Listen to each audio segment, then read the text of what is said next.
Sino po? Samaritano. Samaritano. Sino po? Samaritano. Tanong. Pag mayroon po kang kapwa-tao na nangangailangan, anong gagawin natin? Tulungan. Sir, ikaw, pwede kitang tanongin? Tutulungan sa abot ng kaya. Okay. Ang gusto lang mensahe na gustong dalhin ng ating Panginoong Hesus dito, huwag po tayo tutulad doon sa mga tao na walang pakialam sa ating kapwa. Huwag tayo magiging katulad ng isang tao na wala tayong pakialam sa ating mga kasama. Kasi mga tao din sila.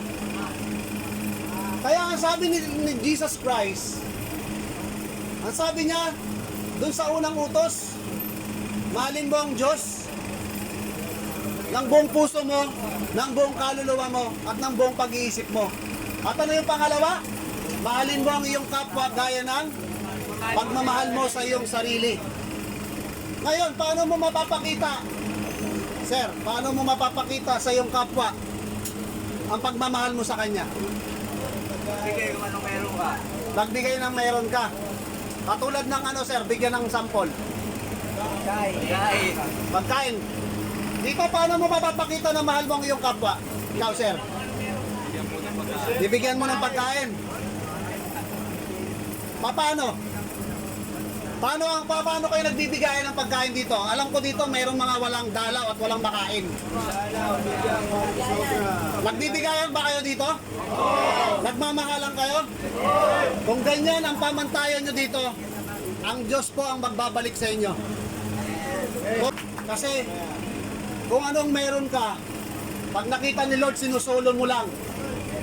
Hindi po maganda yun na suluhin mo kung anong meron ka, ikaw lang. Alam mo, kaya pinagpapala minsan ng Diyos ang tao para hindi ka lang i-bless niya sa sarili mo, sa pamilya mo, para i-bless mo rin yung ibang tao. Tama? Ngayon dito sa loob ng kulungan, marami dito walang makain. Ang ginagawa, ang sabi nyo, nagbibigayan kayo. Praise God, yun po ang pinaka-isang mabuting gawin. Tama? Pag may sakit mo yung isa dito, anong ginagawa nyo? Ginagamot? Very good. Ano po, sir? Sinishare yung gamot. Oo. Kasi pag wala ka na masakit, hindi mo naman pwede inumin yun. Kakasakit ka lalo. Doon mo ibibigay sa may sakit. So dapat dito sa atin, papakita natin yung ating pagmamalasakit. Tama? Ipakita natin ang ating malasakit sa ating mga kasama. Kasi walang magmamahalan dito, kundi kayo-kayo lang. Amen? Amen? Walang ibang magmamahalan dito, kundi kayo-kayo lang. Mahal kayo ng Diyos, tandaan nyo yan. Okay, sir. Mahal kayo ni Lord. Kung ang tingin sa'yo ng tao sa labas, mga outcast kayo, masasama kayo, yun ang tingin. Pero ang Diyos sa inyo, mahal kayo ng Diyos. Hindi dumating si Lord dito sa lupa para sa mga makasalan, para sa sa mga mabubuting tao. Dumating siya dito para sa mga makasalanan, para dalhin niya sa kanyang paanan. Ang tanging gagawin lang natin, tanggapin na tayo nagkasala, aminin natin na tayo makasalanan, tanggapin natin si Jesus bilang tagapagligtas na ating buhay. Siya ang magmamaneho sa atin, magiging direktor ng ating buhay. Kapag nangyari yon, papatawarin ka niya. Amen? Mahalaga yung buhay dun sa buhay na walang hanggan kaysa dito sa buhay dito sa lupa. Amen po ba doon? So, sa hapong ito ay malinaw ang mensahe na maging katulad tayo ng Samaritano na wala siyang pinili. No? Kapag may nakita kayong nakahandusay dyan, tulungan nyo. Pagka uhaw na yung kasama nyo, painumin nyo ng tubig.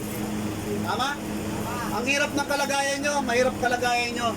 Pero, ang Diyos ay mabuti. Magtiwala lang tayo. Manalangin tayo sa Kanya na kailangan natin Diyos. Huwag kayo papayag na mamamatay tayo, kukunin tayo ni Lord dito, na hindi natin siya kailangan. Ilagay nyo sa puso't isip nyo, kailangan nyo ng Diyos. Ang Diyos, hindi niya tayo kailangan mabubuhay siya dahil makapangyarihan siya. Pero ang tao, tandaan po natin, kailangan natin ng Diyos sa buhay natin. Kasi siya ang magbabago sa atin. Siya ang magta-transform sa atin.